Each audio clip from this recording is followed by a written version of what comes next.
There are no bruises on you. He didn't touch you. You look normal.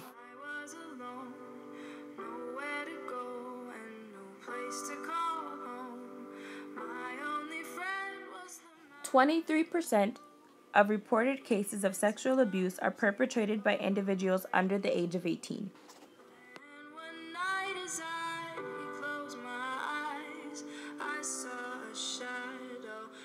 One in 5 girls and 1 in 20 boys are victims of sexual abuse. 15 out of 16 rapists will never see jail time for their actions.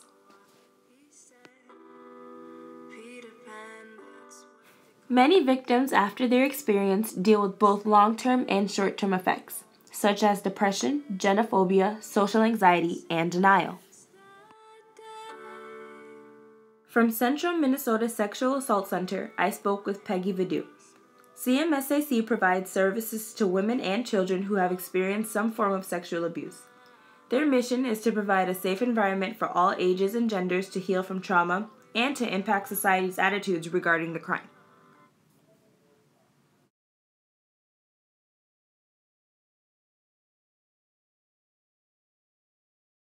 Shame can be really toxic on a long-term level for individuals if they develop that.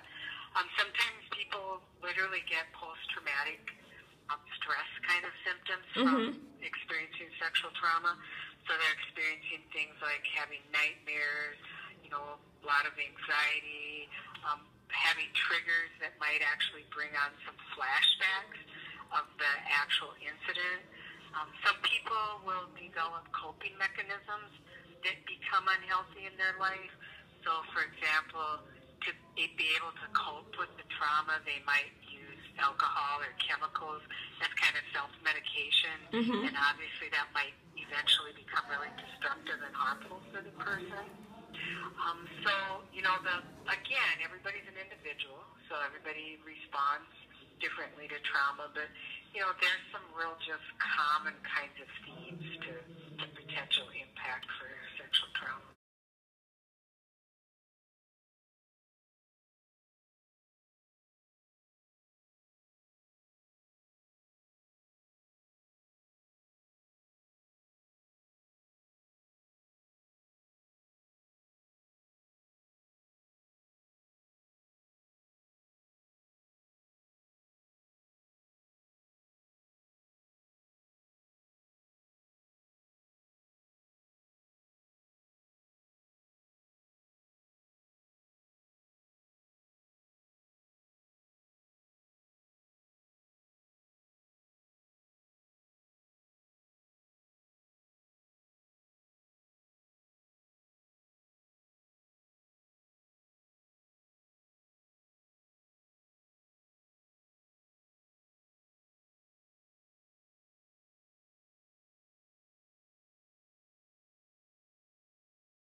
I always think the biggest sign for children is if there's a significant change in their personality or behavior. That should tell us that what's going on in this child's life. Of course. Sometimes children will, and adults too, but sometimes children will develop self-harming kinds of behaviors, like maybe cutting on themselves or those kinds of things. That can be a real sign and symptom. Sometimes children will develop a fear of going to a certain place or fears of a person. Yes. So that can be a sign.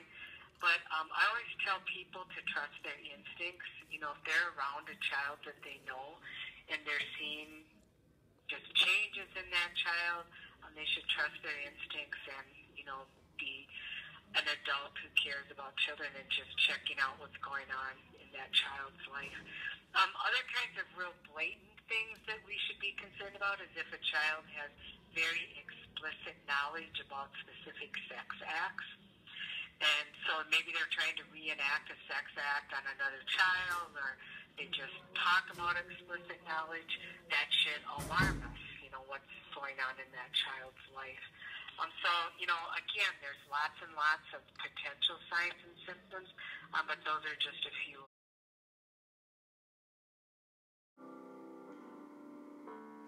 There was a time when I was alone, nowhere to go and no place to call home. Many victims who have been sexually violated tend to cope differently. Some become depressed while others become very angry. I want you as the caregiver and victim to know that these are all valid responses. If a loved one or a friend has come to you, listen. Always encourage them to seek help, whether that's reporting the attack, seeking therapy, or joining a group. Always reassure them that the assault was never their fault and to never take blame.